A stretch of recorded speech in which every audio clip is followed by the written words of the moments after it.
तुलना में उचित समझता हूँ। इसके लिए जब वीरभद्र सिंह की सरकार थी,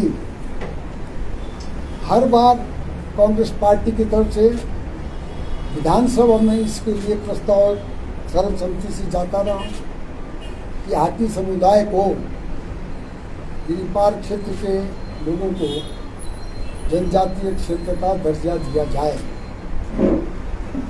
उसमें हमारे चौहार घाटी का क्षेत्र भी, चौहार घाटी और छोटा बड़ा बनाल का क्षेत्र भी उन्हीं प्रस्तावों में जाता रहा है। लेकिन चौहार घाटी और छोटे बड़े बनाल को जनजातीय क्षेत्र का दर्जा नहीं दिया है, जिसका हमें मलाल है। लेकिन हाटी समुदाय को जनजातीय क्षेत्र का दर्जा दिया है, इसका कांग्रेस पार्टी स्वागत करती है। ये सिर्फ जयराम सरकार की उपलब्धि नहीं है, ये समय समय पर जो कांग्रेस सरकारें केंद्र सरकार पर दबाव बनाती रही है, उसका ये नतीजा है। जयराम जी ने कहा है कि मैं समौरियों का मामा हूँ। और मामा किस लिए कहा? जब वो गाना बना था, जिन्होंने गाना गाया था उनके तो ट्रांसफर दूर दराज क्षेत्रों में कर दी, और हाई कोर्ट के आदेश के मुताबिक उनको उनके चॉइस के स्टेशन मिले हैं। अब जयराम जी मामा बन गए। पहले इसका बड़ा विरोध किया, इसलिए जितना श्रेय भाजपा ले रही है उससे ही उतना श्रेय कांग्रेस पार्टी को किसका जाता है। दूसरा जो सबसे समस्या है, प्रदेश में कानून व्यवस्था पूरी तरह चरमरा रही है। आप जानते हैं, जुन्ना में पहले तो 5 नौजवान कहा कि एक्सीडेंट हुआ उनका और बिजली के खंभे से टकराए। उसमें मैंने जानने की कोशिश की, उसमें भी कोई साजिश थी। जो 5 नौजवानों को जो है एक्सीडेंट का बहाना लेके मार दिया गया। अभी जो हमारे विपक्ष के नेता हैं विधानसभा के, उनके चुनाव क्षेत्र में कांग्रेस पार्टी के वरिष्ठ पदाधिकारी को गोली मार करके जो है खत्म कर दिया गया, जिसकी हम घोर निंदा करते हैं। और कानून व्यवस्था का प्रश्न यहाँ पैदा होता है। इस तरह हमारे पद्धर में भी गोलियां चली, 2 गुटों में गोली चली, और जो है ये अधिकारियों पर भी दबाव बना रहे हैं और कई बार गलत काम करवाने की कोशिश कर रहे हैं। हमारे विधानसभा का एक होनहार जितेंद्र कुमार जी, जो CIB में सीनियर अटॉर्नी, अपने डिस्ट्रिक्ट अटॉर्नी थे, उनके अधिकारियों का दबाव डाला और चिट्ठी लिखी बाकायदा, you will be in trouble. वो चिट्ठी भी हम आपको दिखा सकते हैं। तो उनको जो है आत्महत्या करने पर मजबूर कर दिया गया, जिसकी हम निंदा करते हैं। जहाँ कानून व्यवस्था चरमरा गई है, वहाँ जयराम जी मस्त है उद्घाटन करने में, और 50 करोड़ रुपया इन आज़ादी के अमृत महोत्सव 175 साल बना रहे हैं, उसमें जो है ये सरकारी पैसों का दुरुपयोग करके लोगों से वोट मांग रहे हैं। हम मांग करते हैं कि चुनाव आयोग को इसका संज्ञान लेना चाहिए, और जो सरकारी पैसों से अपने चुनाव प्रचार जयराम जी कर रहे हैं, भारतीय जनता पार्टी की सरकार कर रही है, बड़े बड़े होर्डिंग जो है गिरा करके पैसों का दुरुपयोग किए जा रहे हैं, फजूल खर्ची की जा रही है, इस पर भी चुनाव आयोग को जो है इसका संज्ञान लेना चाहिए।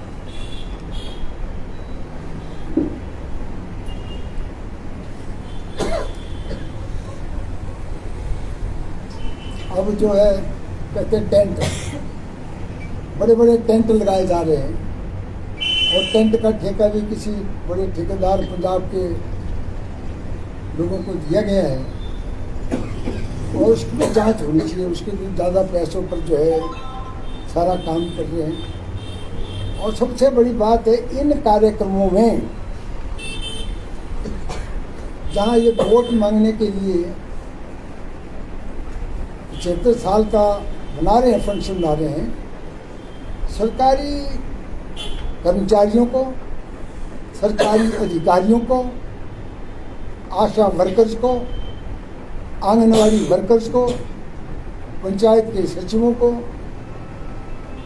पटवार खाने के पटवारियों को, सबको जो है जबरदस्ती बुला करके जो है इसका सरकारी मशीनरी का दुरुपयोग कर रहे हैं।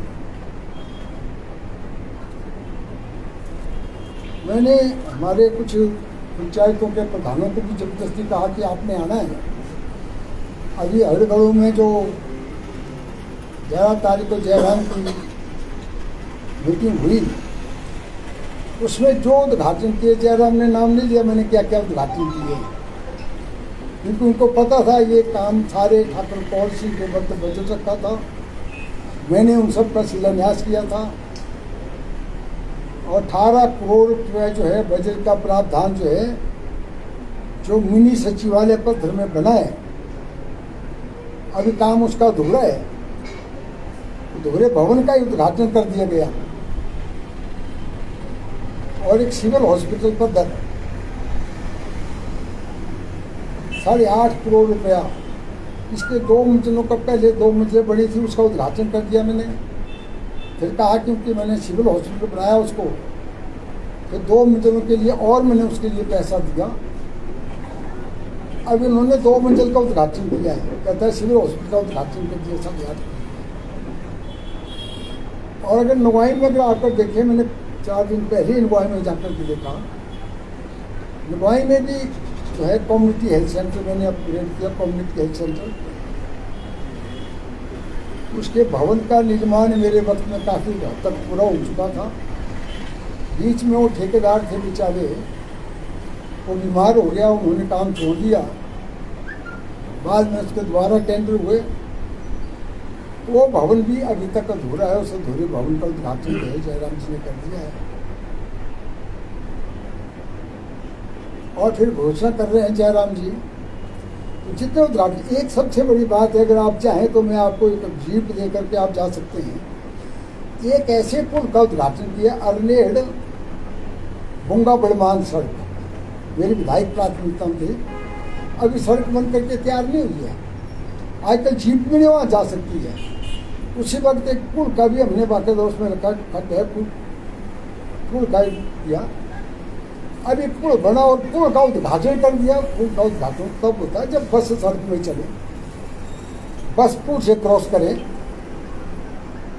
ये साफ जाहिर करता है कि अधूरे कामों का उद्घाटन कर रहे हैं।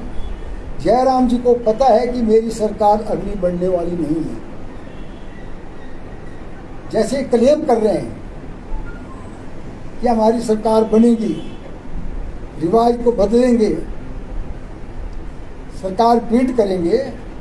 अगर इनको ये विश्वास होता कि सरकार पीट होनी है तो इंतजार करके पूरे कामों का उद्घाटन करते, ऐसे अधूरों कामों का उद्घाटन ना करते। एक बात और, पद्धर में मैंने ये कहा, सिविल कोर्ट कैबिनेट में हमने फैसला किया कि पद्धर में सिविल कोर्ट, सिविल जज कम जुडिशियल मजिस्ट्रेट बैठेगा। और थुनाग में कोई कैबिनेट का फैसला नहीं था हमारे वक्त का। जो पद्धर में सिविल कोर्ट खुलनी थी उसको उन्होंने थुनाग में खोल दिया। अब पद्धर की घोषणा कर रहे हैं, जबकि कैबिनेट ने बहुत पहले ही इसकी जो है पद्धर में और वहाँ संतोषगढ़ में जो है सिविल कोर्ट खोलने का घोषणा की थी। हाई कोर्ट को चला गया था। ये फैसला हाई कोर्ट करती है कि कहाँ कोर्ट खोलनी है। तो जयराम घोषणा करते हैं कि सिविल कोर्ट खोलेगी, ये तो हाई कोर्ट का प्रेरोगेटिव है। कैबिनेट जो है हाईकोर्ट को रिक्वेस्ट करती है। फायर ब्रिगेड का फुल फ्लैग दफ्तर मैंने 15 में सेंक्शन किया था और उसके लिए भवन का भी मतलब किराए पे भवन भी ले लिया था। और जयराम ने कहा 15 में फायर ब्रिगेड की क्या जरूरत है, वो भी उन्हें चुनाव में बोल दिया। जयराम जी आप मुख्यमंत्री हैं, आप चुनाव के लिए अलग करके 15 में रहने देते हैं। आपके एसडीएम तो बाद में बैठा, लेकिन हमारे तो एसडीएम काफी पहले का एसडीएम तो घर में काम कर रहा है, इसलिए 15 की चीजों को आप चुनाव ले जा रहे हैं, ये गलत काम है।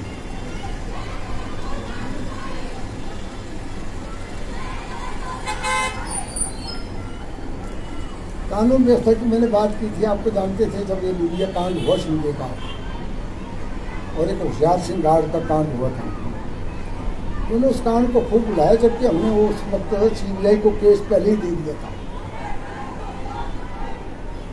उसमें उन्होंने कोई कार्रवाई नहीं की। आज कानून व्यवस्था दुरुस्त करने के बजाय, कानून व्यवस्था को काबू करने के बजाय कि अपने मस्त हुए आज़ादी का अमृत महोत्सव बनाने के लिए, तो मैं जयराम सरकार से निवेदन करूंगा कि पहले प्रदेश की कानून व्यवस्था को ठीक करें, तभी अमृत महोत्सव बनाने का फायदा भी है। और सबसे बड़ी बात है जो अमृत महोत्सव बना रहे हैं, अब मंडी जिले में एक हफ्ते से जो HRTC बसें जो है अपने अपने डेस्टिनेशन में नहीं गई, लोग बहुत परेशान हुए, क्योंकि जहाँ जहाँ इन्होंने मंडी जिले में किया वो सारी बसें जो है उन्होंने, चाहे भले बसें खाली आई हो, भर करके नहीं आई बसें, तो इसलिए ये जो है लोगों को परेशानी में डाल करके अपने काम कर रहे हैं। और दूसरा एक बड़े लोकतंत्र की दुहाई देने वाले जो है अब विधायकों की खरीद फरोख्त में लगे हैं।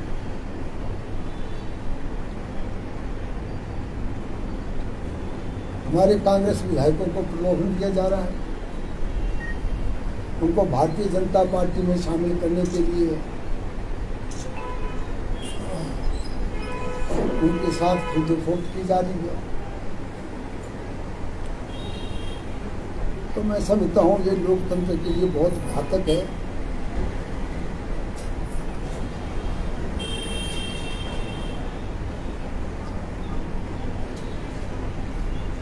जयराम सरकार इसलिए नहीं आएगी क्योंकि आज हिमाचल प्रदेश के समाज का सभी वर्ग जो है परेशान है, निराश है। सरकारी कर्मचारी निराश है, अधिकारी नाराज है, किसान नाराज है, बागवान नाराज है, और कोई फर्क नहीं। पहली बार हुआ कि PWD के ठेकेदार भी सड़कों पे उतरे, इनके खिलाफ भी पैसा नहीं दे रहे हैं। पहली बार हुआ कि पुलिस ने मुख्यमंत्री के घर का शिमला में घेराव किया, पुलिस ने लाइनों में खाना छोड़ दिया अपनी मांगों के विरोध में। इसलिए समाज का सभी वर्ग जयराम सरकार से दुखी है।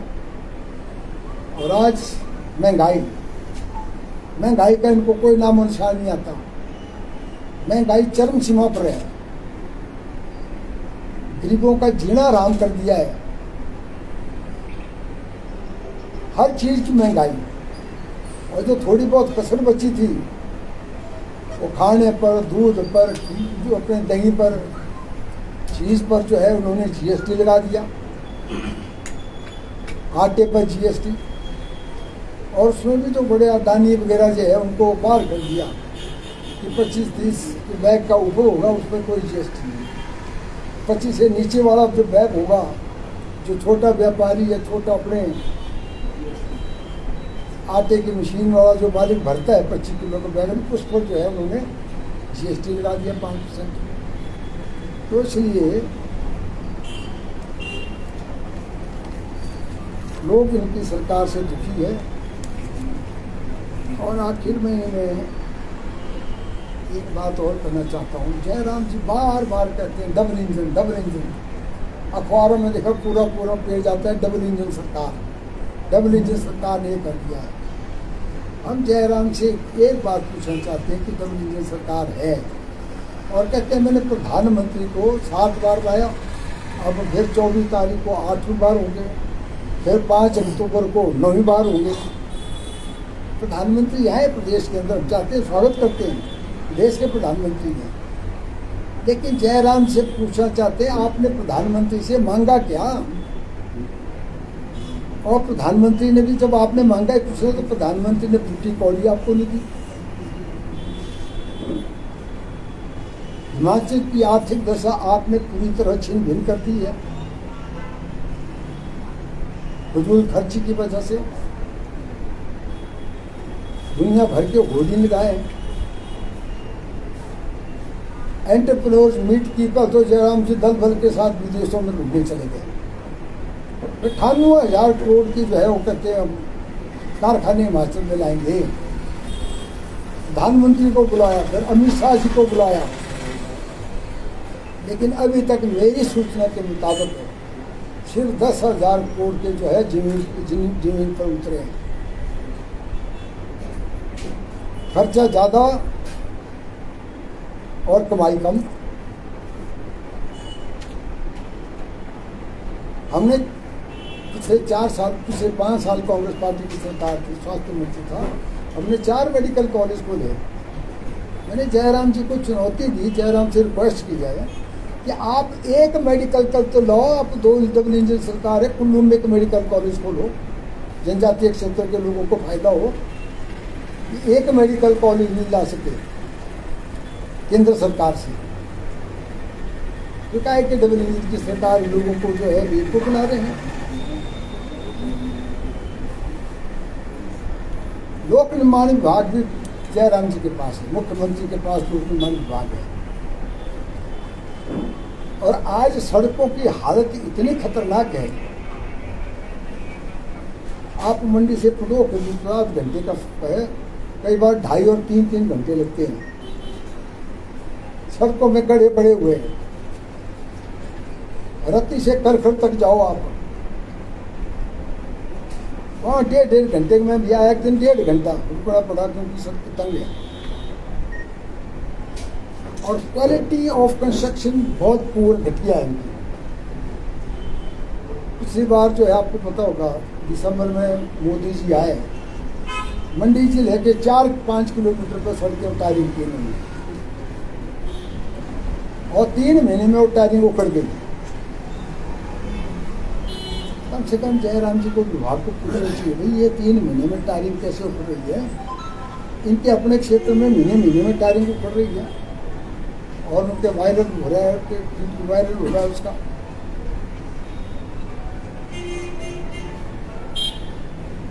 इसलिए अब प्रधानमंत्री जी आ रहे कहते युवा सम्मेलन करना है, और 40 साल से नीचे जा सकते हैं, तो 40 साल से ऊपर नहीं जा सकते। तो पत्रकारों को भी बोल दिया कि 40 साल से ऊपर पत्रकार नहीं जाएंगे, सिर्फ नौजवान जा सकते हैं। युवा सम्मेलन है, अखबार में आया है, बिल्कुल 40 साल से ऊपर नहीं जा सकते। तो आपने भी आपको वापस भेज। हम मोदी से पूछना चाहते हैं आपने युवाओं के लिए क्या किया? आपने 2014 में कहा था कि हर साल 2 करोड़ लोगों को रोजगार देंगे, कहा था ना, रोजगार देंगे 2 करोड़ लोगों को हर साल। 5 साल में 10 करोड़ लोगों को रोजगार मिलना था। 8 साल पूरी हो गए, 16 करोड़ लोगों को रोजगार मिलना था। या तो रोजगार दूर, जिनको रोजगार लगे हुए थे कोविड में उनकी छुट्टी हो गई, बेरोजगारी पैदा कर दी इन्होंने। तो इसलिए ये बेमाने हैं कि भाई नौजवानों का, युवाओं का सम्मेलन करेंगे, और युवाओं को दिया क्या आपने? और जयराम से पूछना चाहता हूँ मैं, आज हिमाचल प्रदेश में लगभग 1,75,000 पोस्टें ऐसी है जो खाली पड़ी है। स्कूलों में अध्यापक नहीं है, अस्पतालों में डॉक्टर नहीं है, पैरामेडिकल स्टाफ नहीं है, बिजली बोर्ड में टीम वर्क नहीं है ठीक करने के लिए। इसलिए कम से कम ये तो पोस्टें तो भरते कम से कम। इसलिए इनका युवा सम्मेलन करने का कोई मतलब नहीं है। आप लोगों का बहुत बहुत धन्यवाद। ये डिमांड 1967 उस पर डॉक्टर प्रभात बिल्कुल देश के मुख्यमंत्री उसके गुलाम सिंह वहाँ से मंत्री रहे और 1967 से लेकर कांग्रेस की कितनी बार सरकार है और केंद्र में भी सरकार है, लेकिन कांग्रेस ने कभी मतलब इसको अचीव नहीं किया। और जयराम गवर्नमेंट ने जो है अभी ये इसको क्या विद इन 1 ईयर उन्होंने इसको पूरी कर दिया चला। ऐसा गुप्ता जी ठीक कहा आपने। कांग्रेस पार्टी की सरकारों ने बार बार प्रयत्न किया, हर बार पंचायतों का सर्वसम्मति से विधानसभा में सर्वसम्मति से प्रस्ताव भेजा। अगर ये तो सिर्फ इलेक्शन के लिए, जयराम सरकार 5 साल पहले भी इसको पूरा कर सकता था, 5 साल पहले भी नहीं किया।